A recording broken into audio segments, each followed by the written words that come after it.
আসসালামু আলাইকুম, আমি নুসরাত জাহান লিয়া। কেমন আছেন আপনারা? আলহামদুলিল্লাহ আমরা ভালো আছি। চলে এসেছি প্রতিদিনের ব্লগ নিয়ে। আজকে আমি চলে এসেছি দুপুরবেলা গরম ভাতের সাথে একদম জমবে একটা শাক নিয়ে।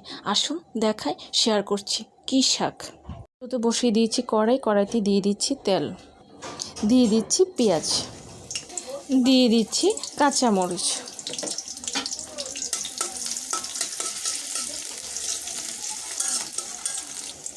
দিয়ে দিচ্ছি লবণ, হলুদের গুঁড়ি,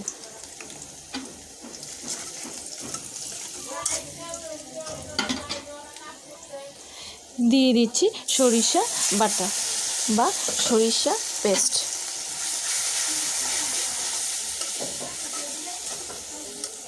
দিয়ে দিচ্ছি পানি।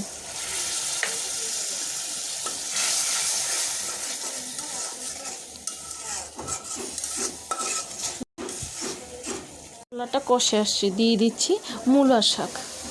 মূলা শাকটা একদম চিকন করে পলে নিয়েছি। মূলা শাকটাও দেওয়া হয়ে গেছে। আমি এখানে শুধু শাকটাই নিয়েছি, আপনারা চাইলে ডাঁটও নিতে পারেন।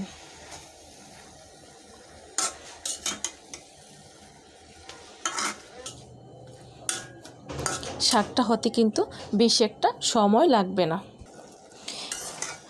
এই তো শাক থেকে কিন্তু পানি উঠেছে, আমি কিন্তু কোনো পানি অ্যাড করিনি, এক্সট্রা কোনো পানি অ্যাড করিনি।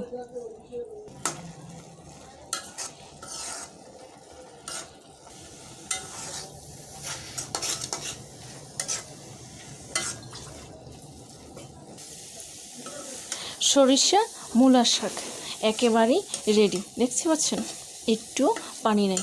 সরিষা মূলা শাক ভাজিটা হয়ে গেছে, এখন আমি এটা নামিয়ে ফেলবো।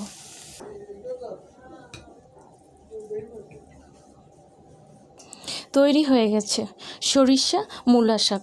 সরিষা মূলা শাকটা একেবারে রেডি। আমি বলবো কি যে একদম কচি কচি মূলা শাক যেগুলো আছে ওগুলো দিয়ে করলে কিন্তু আরও ভালো লাগবে। আমি একটু মোটামুটি বড় সাইজেরই নিয়েছি, যদি চান তাহলে মূলার ডাঁটগুলোও নিতে পারেন। আমি কোনো ডাঁট নিইনি, শুধু শাকটা নিয়েছি।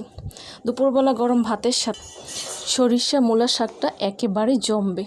আশা করি আপনাদের খুব ভালো লাগবে। আর ভালো লাগলে আমাকে কমেন্টস করে জানাবেন, সাবস্ক্রাইব করে দেবেন, আমার পাশে থাকবেন, আমাকে অনেক অনেক সাপোর্ট করবেন। আজ এই পর্যন্তই। সব ভালো থাকেন, সুস্থ থাকেন, আবার আসবো। আল্লাহ হাফেজ।